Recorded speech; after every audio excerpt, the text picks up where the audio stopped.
자, 안녕하십니까. 하이퍼림입니다. 자, 이번 시간에는 학교생활기록부 기재 방법에 대해서 설명을 좀 드리도록 하겠습니다. 올해 새롭게 추가되어지는 내용들도 있고요. 또 우리가 이제 의대를 가기 위해서 학생부는 어떤 식으로 구성해야 되는지, 또 실제 작성한 학생들의 사례를 좀 더 보여드리면서 여러분들이 학교생활기록부의 구성 관리에 대해서 조금 더 관심을 갖고 이해하실 수 있도록 설명을 좀 드리도록 하겠습니다. 올해 학교생활기록부가 중요한 이유는 입시의 변동이 너무 많기 때문에 그렇죠. 첫 번째는 의대 정원이죠.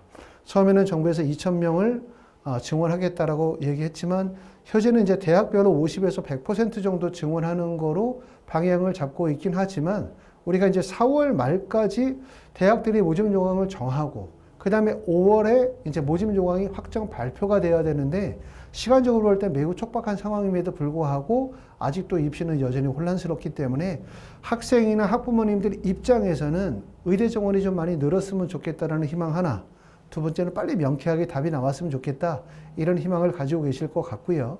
올해 입시가 의대뿐만 아니다. 다른 복잡한 요소는 또 하나는 바로 무전공학과에 대한 선발이죠. 아시는 것처럼 수도권 대학의 무전공학과의 선발이 약 25% 정도이고 유형 1과 유형 2를 합쳐서 무전공학과의 25%를 선발하게 되어지면 대학들이 보통 정부로부터 60억 정도의 지원금을 받아요. 이러다 보니까 대학들이 무전공학과의 신설을 적극적으로 노리고 있고 여기에다가 간호학과도 올해 1,000명이 증원이 되어집니다. 그리고 2026학년도에도 인원이 증원이 되어질 계획이 있고 그 다음에 네 번째는 아시는 것처럼 전국 12개의 교대들의 정원이 12%가 축소되죠. 학령 인구의 감소에 따라서 이런 네 가지의 요소는 올해 2025학년도 입시가 매우 혼란스럽고 또 준비하는 학생들 입장에서 볼 때는 여러 가지 입시에 대한 정보에 관심을 많이 가져야만 되는 이유라고 말씀을 드릴 수가 있을 것 같아요. 결국은 이렇게 혼란스러운 입시에 성공하는 방법은 결국은 철저한 준비, 그 다음에 조기 완성, 그 다음에 입시에 대한 올바른 이해, 이게 무엇보다도 중요하지 않겠나라는 생각을 합니다. 자, 하나씩 설명을 드리면서 말씀을 드리면 첫 번째 아까도 말씀을 드렸었던 것처럼 올해 학교생활기록부 기재 방법에서 가장 핵심적인 내용은 보시는 것처럼 학교폭력 조치상황 관리란이라고 하는 것이 신설이 되어진다는 점이고요. 예전에는 이제 학교폭력과 관련해 되어진 것을 어디에 기재했었냐면 출갈 상황이나 또는 인적이나 학적의 특기사항이나 또는 행동 특성 및 종합의견에 기재를 했었는데 이거를 통합해서 말씀드렸던 것처럼 학력폭력 조치사항 관리라고 하는 안에서 기재할 수 있도록 되어져 있고 기재하는 주체는 학교 담임 선생님이고 예전에는 학교폭력과 관련이 되어진 내용의 기록기간이 2년이었지만 그 기간이 4년으로 연장이 되어졌다는 점 특징입니다. 자, 또 하나의 특징은 지필고사에 기출문제가 공개가 되어지는 거, 이것도 특징이라고 말씀을 드릴 수가 있고요. 학교생활기록부에 기재되어져 있는 내용들 중에 글자 수의 항목은 전년도하고 동일합니다. 보시는 것처럼 이제 자율활동은 연 500자로 구성할 수 있고요. 동아리 활동도 연 500자, 진로 활동도 연 700자 정도고요. 그 다음에 세부능력 및 특기사항은 과목별 500자 해당이 되고, 그 다음에 아시는 것처럼 독서 활동이라든가 또는 이렇게 뭐 방과후 활동이라든가 또 봉사 활동 이런 것들은 대입의 미반영이 되고 전년도하고 동일합니다. 대입제도 공정성 강화의 방안에 따라서 2024년부터 2026년까지의 방향을 보시는 것처럼 교내 활동에서는 방과후 활동은 미기재고요. 그 다음에 영재 발명교육 실적은 대입에 미반영합니다. 그 다음에 동아리 활동에서도 자율 동아리는 기재는 할 수 있지만 대입에는 미반영하고 청소년 단체도 미기재하고요. 소논문은 기재가 금지가 됩니다. 봉사활동에서의 특기사항도 미기재고 개인 봉사 실적은 대입에 미반영이에요. 그러니까 기재는 되어져 있지만 대입에서는 반영되지 않는다. 이렇게 보실 수 있고 진로 활동에서도 진로 희망에 대한 부분들은 대입에 미반영이 되고 예전에는 진로 희망 분야라고 하는 칸이 있죠. 그 칸에 기재되는 내용이 기재는 되지만 대입에서는 반영되지 않는다는 그런 의미고요. 수상 경력은 대입에 미반영이 되고 자격증도 마찬가지로 대입에 미반영되고 그 다음에 독서 활동도 대입에 미반영이 됩니다. 그렇기 때문에 학생부는 기재가 되어지지만 학생부에는 기재할 수 있지만 대입에는 반영되지 않는 게 보시는 것처럼 독서 활동, 자격증, 수상 경력, 진로 활동 그 다음에 보시는 것처럼 자율활동도 대입에 미반영이 되고 영재 발명도 대입에 미반영이 되다 보니까 결국은 학교생활기록부에서 중요한 건 뭐냐? 이렇게 물어보면 첫 번째 당연히 교과 성적이죠. 그 다음에 두 번째는 동아리 활동, 그 다음에 자율활동, 그 다음에 진로활동, 세부 능력 및 특기사항, 이 내용이 가장 핵심적으로 중요하다고 말씀을 드릴 수가 있고 예전에 비해서 학교생활기록부의 기재 항목과 글자 수가 축소가 되어지긴 했지만 그래도 학교생활부의 중요성은 매우 커요. 매우 커요. 그리고 우리나라와 같은 이렇게 학교생활기록부를 구성하는 나라들은 전 세계에 어디도 없거든요. 나름대로 생각할 때는 학생부에 기재가 되어지는 내용이 너무나 많다 보니까 업무의 부담이 크다든가 또는 학생부가 약간 셀프 학생부나 또는 학생부에 어떤 오남용이 있을 수 있다는 점도 있긴 하지만 학생의 고등학교 과정에서의 발달 상황이라든가 학습의 과정을 구체적으로 보여주고 있기 때문에 제 개인적인 생각은 다른 어떤 나라의 학교생활기록부보다 좀 더 충실하게 학교생활기록부를 작성하고 있다. 장점이 있다. 이렇게 말씀을 드릴 수 있을 것 같아요. 말씀을 드렸던 것처럼 교과 성적을 제외하고 학교생활기록부에서 가장 중요한 부분이 바로 창의적 체험활동에 들어가는 파트죠. 바로 창의적 체험활동에서는 자율활동, 동아리활동, 진로활동이 반영이 되어지는데 이것이 매우 중요하다고 말씀을 드릴 수가 있을 것 같아요. 자, 여기에 나와 있는 내용들을 하나씩 좀 보면서 설명을 좀 드려보려고 해요. 동아리활동. 동아리활동의 중요성은 더 이상 말할 필요가 없죠. 동아리활동은 진로와 관련된 본인의 열망, 또 진로와 관련된 심화 탐구 학습 과정을 보여주는 구체적인 내용이에요. 그렇기 때문에 내가 의대를 희망한다? 그러면 그 동아리가 뭐가 돼야 되냐면 기본적으로 과학 관련된 동아리, 자연계 동아리여야 하고 거기서 발전하면 과학 중에서도 생명과학 동아리이면 더욱더 좋겠죠. 동아리가 만약에 1학년 때 동아리 설정하는 과정에서 내가 과학 동아리, 생명과학 동아리가 아니라 예체능계 동아리라든가 또는 인문사회계 동아리 활동을 했다면 그러면 일단은 긍정적이지는 않아요. 그렇죠? 그렇기 때문에 동아리가 다소 미흡하다, 전공과 관련된 연관성은 떨어진다고 생각하면 결국 다른 항목 있잖아요. 자율이나 진로활동, 세부 능력 및 특기사항, 또 교과 성적. 같은 항목에서 부진한 부분들을 좀 더 보완하도록 노력하셔야 되겠다라는 생각이 들어요. 물론 이제 의대에 합격하는 학생들의 동아리가 다 생명과학 동아리, 의생명 동아리 또는 과학 동아리인 것만은 아니에요. 일부 고등학교에서는 뭐 오케스트라 동아리를 하고 의대를 가시는 분들도 계시고 또는 인문사회계열의 뭐 교직 편집부를 동아리하고도 의대를 가는 경우도 있지만 아까도 말씀드렸던 것처럼 동아리가 진로와 적합성이 떨어진다면 긍정적이지는 않다. 이렇게 말씀을 드릴 수가 있고요. 자, 보시는 것처럼 동아리 활동은 자기평가, 그 다음에 학생 상호평가, 교사 관찰 등의 방법으로 평가하여 참여도나 협력도, 열성도, 특별한 활동 실적 등을 참고하여 실제 활동과 역할 위주로 입력하도록 되어져 있고 동아리에서는 보시는 것처럼 학교 스포츠 클럽명과 이수 단위를 기재할 수가 있고요. 그 다음에 자율 동아리 같은 경우는 간단히 기재할 수 있지만 대입에는 미반영한다고 말씀을 드렸습니다. 학교에 따라서는 동아리 활동을 잘 기재하는 학교들도 있고요. 또 어떤 학교들은 사실은 이 활동을 이 학생이 아니라 다른 학생에게 붙여넣어도 아무 이상이 없다. 다시 말하면 동아리 선생님께서 그냥 하나를 적어서 여러 학생을 그냥 붙여놓는 느낌을 주는 경우들도 있어요. 무엇보다 동아리 활동에서 제일 중요한 부분들은 학생의 노력, 탐구의 과정, 학생의 열정, 문제 해결 능력 등을 보여줄 수 있다면 더욱더 좋지 않겠나라는 생각을 해봅니다. 자, 이 학생은 이제 화학탐구 동아리 활동을 했네요. 35시간 했고 내용을 간단히 좀 읽어보면 화투에서 배운 촉매의 호기심을 가져 과산화수소를 이용한 촉매 실험을 진행하였다. 이렇게 적혔어요. 실험에서 팀원들을 배려하며 함께 협력하며 실험을 진행함. 촉매, 부촉매 개념을 잘 모르는 팀원에게 쉬운 예시를 통해서 공감 및 이해를 할 수 있도록 설명해주는 모습을 보였다. 실험에서 촉매의 메커니즘에 대해 깊이 있는 탐구를 하고자 일반 화학책을 참고함.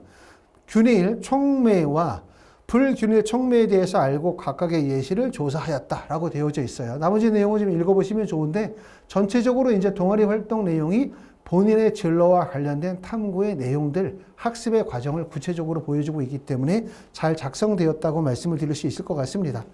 자, 자율활동을 보도록 하겠습니다. 자율활동은 특징이 뭐냐면 제일 위에 나와 있는 것처럼 학교 교육 계획에 따라서 학교가 주관하고 주최한 체험활동들을 기재하도록 되어져 있거든요. 이것도 학교들마다 자율활동을 기재하는 방법이 정말 천차만별이에요. 그렇죠? 교육부에서 학교생활기록부 기재 방법이라고 하는 관련된 내용들을 자료로 제공하고 있고 방향성을 제시하고 있긴 하지만 실제 많은 학생들의 학교생활기록부를 보다 보면 고등학교 유형에 따라서 고등학교에 따라서 학생부를 구성하는 방법적인 부분, 스킬적인 부분도 정말 많은 차이가 있구나라는 점을 느끼게 되고 결국 무엇보다도 학교 선생님들이 학교생활기록부를 효과적으로 작성하는 것, 이 효과적으로 작성하는 것은 대입에 얼마나 긍정적으로 반영이 될 수 있느냐, 여기에 초점을 두고 학교생활기록부를 작성하는 방법을 좀 더 개발할 필요가 있지 않겠나라는 생각을 해봅니다.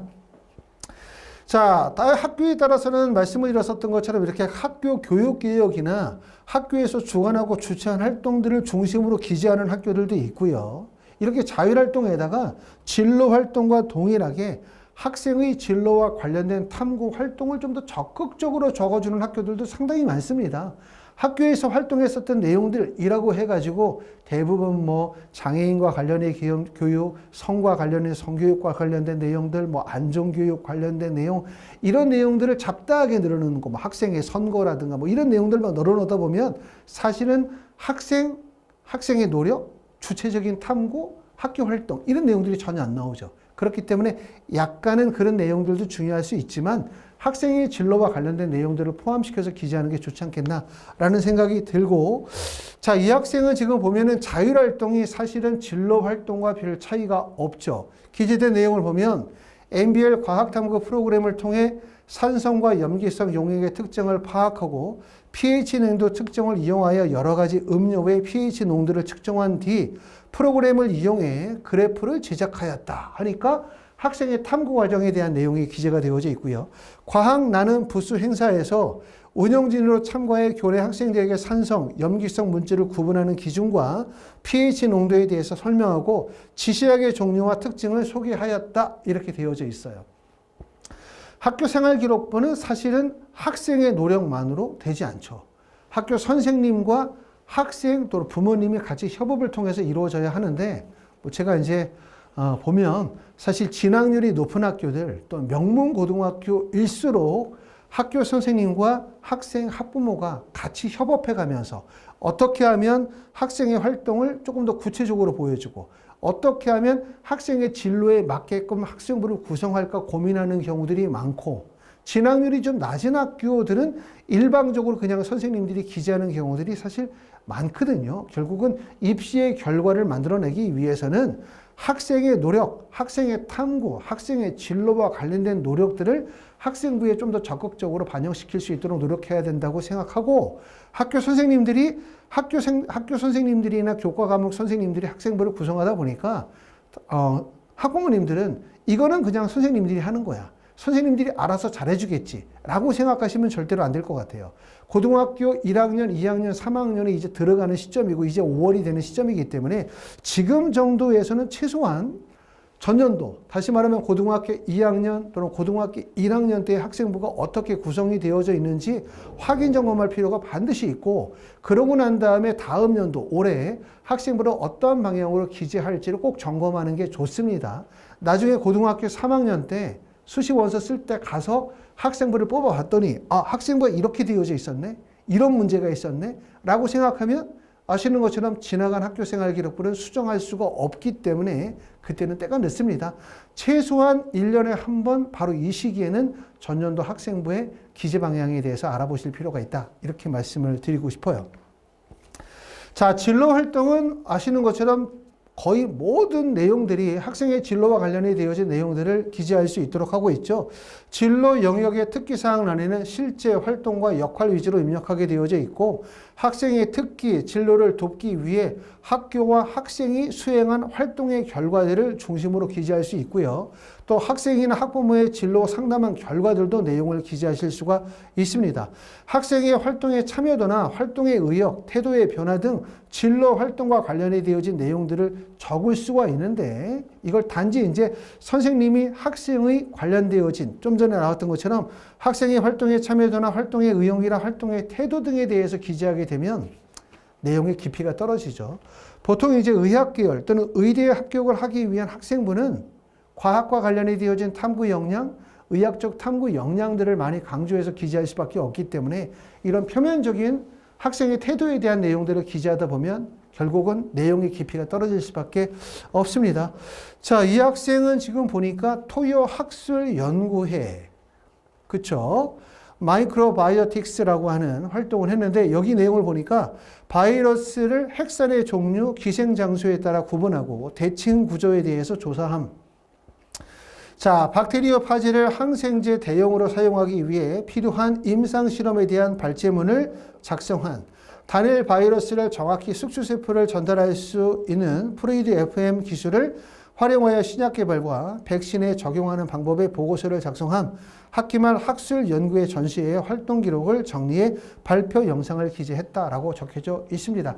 이런 내용들이 단지 선생님이 적었다 이렇게 볼 수는 없죠. 물론 학교생활기록부는 원칙적으로 담임 선생님이나 교과목 선생님들이 기재하는 것이 원칙이지만 지금 기재되어져 있는 모든 내용들은 사실은 학생이 기재가 되어진 내용들을 여러 번의 검토와 수정 과정을 통해서 담임 선생님이나 교과목 선생님이 기재했다라고 볼 수 있기 때문에 결국 학생과 학부모님이 학생과 담임 교사가 작업을 통해서 같이 협업을 통해서 기재된 내용이기 때문에 그만큼 완성도가 높을 수밖에 없습니다.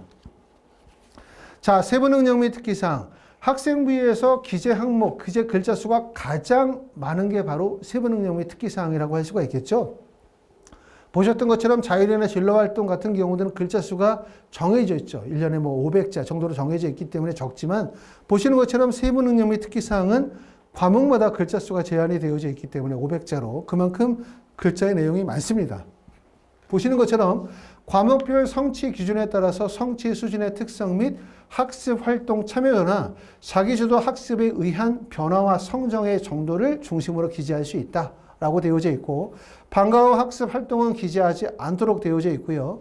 정규 교육과정의 교과 성취 기준에 따라 수업 중 연구보고서, 소논문 등과 관련이 되어진 내용들을 기재할 수가 없고 기재할 수 있는 내용들은 연구보고서, 소논문 작성 가능 과목은 어디에 작성하냐면 수학과제 탐구라든가 사회문제 탐구라든가 융합과학 탐구라든가 사회과제 연구와 관련된 내용에서는 연구보고서를 작성하여 기재하실 수가 있고 그렇기 때문에 탐구보고서의 작성은 매우 중요하죠. 왜냐하면 성취 결과가 있어야 하고 성취 결과가 있어야 이게 결국은 면접으로 연결이 된단 말이에요. 의대 면접은 대학들마다 면접의 유형의 차이가 있긴 하지만 학교생활기록부가 제출되어지는 면접들은 대부분 학생부에 대한 확인 면접이 이루어질 수밖에 없고 그 확인 면접에서 중점적으로 다루는 게 바로 이런 성취 결과, 탐구 보고서이기 때문에 결국 이런 탐구 보고서는 면접에서 높은 점수를 받게 하거나 또는 서류평가에서 긍정적인 점수, 또 지원학과와 관련된 탐구 역량과 준비 정도를 보여주고 있기 때문에 결국 이런 탐구 보고서의 중요성은 매우 크다. 이렇게 보실 수가 있고요. 탐기 보고서를 어떤 주제를 잡아서 하느냐보다 중요한 거는 그 내용이 학생의 수준에 걸맞고 학생의 진로와 걸맞고 학생의 노력에 구체적으로 잘 학생부에 기재되느냐가 되게 중요하지 않겠나라는 생각이 들어요. 쉽게 활동을 열심히 하는 것보다 저 핵심은 학생부에 잘 기재가 되는 게 바로 핵심이라고 말씀을 드릴 수가 있고 이 학생은 이제 생명과학 1 교과목에서 인간 게놈 프로젝트와 유전 지도 개발이 인간의 질병 치료에 크게 기여하지 못하는 것에 의문을 제기하고 그 활용 방안에 대해서 지속적으로 관심을 갖고 질문하는 열의를 보였다.